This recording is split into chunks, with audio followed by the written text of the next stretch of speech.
well. But be that as it may, let's get chatting with the corporates that we've lined up for you on the show. Our first guest is textile specialty chemical manufacturer Fineotex Chemical. They saw the margins expand for the first quarter, although the revenue for the company declined. To understand what the business is looking like going ahead, we have Sanjay Tibrewala, the whole-time director and the CFO, joining in. Thanks a lot, Mr. Tibrewala, for joining in. There has been a gross margin expansion this quarter. I mean, this at a time when global chemical prices have fallen. What led to that? And what's the outlook on the entire year for revenue, margins, volumes? Thanks for having us here. The point is that in the last year, we have a 40% top-line growth already. That has also been quite instrumental in due to our technical solutions and sustainable solution kind of products which we have launched. Going forward, as we have experienced in the last 2 quarters, there has been a dip in the chemical prices. As such, the average realization prices have gone down. In the last quarter, we have a volume growth of 20%, and that has also contributed, and almost the turnover of the quarter has been same on year-to-year basis as well. And at the same time, there has been almost a 30%, 28 or 29% rise in the PAT margins and the PAT also. So going forward, this is the way we have been looking at. It seems that the demand is coming back, and there has been a strong recovery in the textiles. As such, our 55% business is in the FMCG product lines, which is the cleaning and hygiene segment. So actually, the 55% business is on FMCG, which is quite a great business to be focused upon. Together, we are expecting, like have been in the last few quarters, we have been expecting the similar kind of growth rate in the coming years also. All right. Okay, all right. Hi, Sanjay. Good morning. Thanks for speaking to us here on CNBC-TV18. Well, top-line degrowth, and that's because of prices. But what is impressive is your margins. Your margins in the first quarter itself, both gross as well as EBITDA margins had improved. Do you expect to continue with this margin trend of around 23 to around 24%? And also last year, you did around 520 crores of revenues. This year, what should the ballpark number be? See, as such, in the last couple of quarters, we have always have a similar kind of gross margins and the EBITDA margins. So the way we have been proceeding ahead and the kind of deliveries our team has been doing in terms of the exciting the customer with new kind of product lines and sustainable products for the FMCG, cleaning, hygiene, and the textiles, it seems that we will be able to definitely sustain those margins going forward. And talking about the top line developments, we are quite hopeful that the prices, like we are seeing, it's already coming back to normalcy. I mean, it's on the way to normalcy in the last 1 month. It seems that, in the coming quarters, we can have the similar kind of average realization prices on a macro level on the entire chemical industry. So I think, yes, we can expect similar kinds of performance, what we have done in the last year as well. So 520 crores last year, this year it will be in that vicinity. Will it be higher? Will it be lower? Give us a broad range. Actually, it will be definitely higher, and we are expecting it. Our volumes have, in the last 18 months, our volumes have almost doubled, I think more than doubled by now, with our new expansion in the Amarnath plant. And we have been having quite more capex plans, and we are on the right gear, it seems so. So there has been definitely a jump in the volume expansions, and I think that will definitely contribute to the top line growth as well. All right, so we presume that the first quarter numbers of 130 to 150 crores stays, and you annualize that, you get close to around 600 crores in terms of revenues this year itself. Let's talk about capacity utilization since you spoke about capex. Last year, you ended about 62% of your capacity utilization. At peak levels, what does your overall revenue potential look like?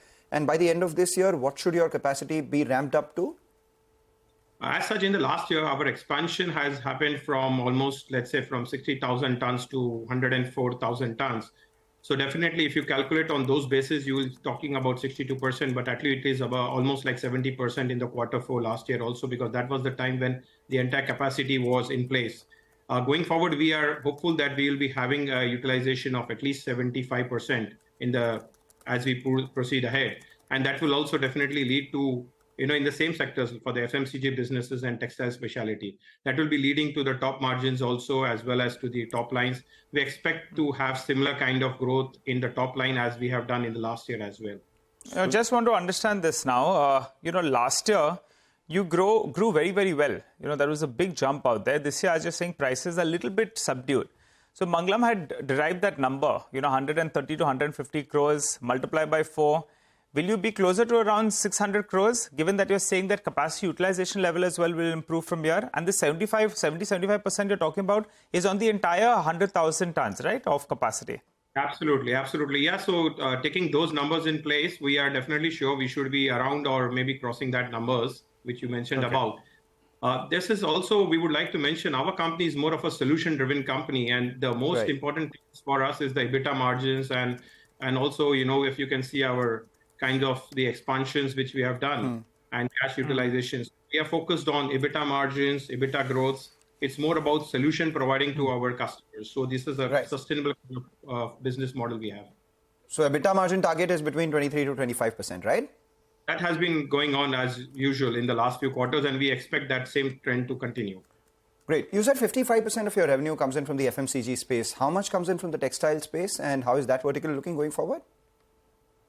Textiles demands are always wavy. If you see from the COVID times, in fact, COVID was great for the textiles. It always has its wavy demands, as per the retail companies of USA and Europe. So this is something which is always there. And now the textile is also showing a great sign of recovery in the last 1 month. So going forward, it seems that, things will get normal in textiles. That will also help us to grow our... How much comes in from textiles? What proportion of your revenue comes in from textiles? At the moment, it is almost 50% of the revenue is coming from textiles, and that's our also a segment. But from the volume point of view, it is only 35%, more or less. Okay. So 35% volumes come in from textile, 50% revenue comes in from textile, 55% volumes come in from FMCG. What revenue comes in from FMCG then? It's almost around, let's say, 40% or so. Got it. All right. Sanjay, final question before we let you go. At times the chemical space gets a little bit tricky. And you're talking about, being a solutions player. So that's why your focus more is on margins, which is good. From a stock market perspective, shareholders will like that. But what helps as well is that you have some cash in your books. So give us the updated number. What is the cash in books? And are you on the prowl? How do you plan on using that? I think in the past many years, you'll have given in dividend. You'll have done buybacks as well. How will you utilize this? See, as such, we have been a debt-free company since a very long time. It's also because of the kind of capital allocations. We are quite disciplined about the capital allocation. We have done a lot of organic growth in the past, which has also been resulted in the last year. We have great organic expansion plans also going forward. Everything will be funded from the internal accruals. As we speak, almost 175, 180 crores cash on books is available right now.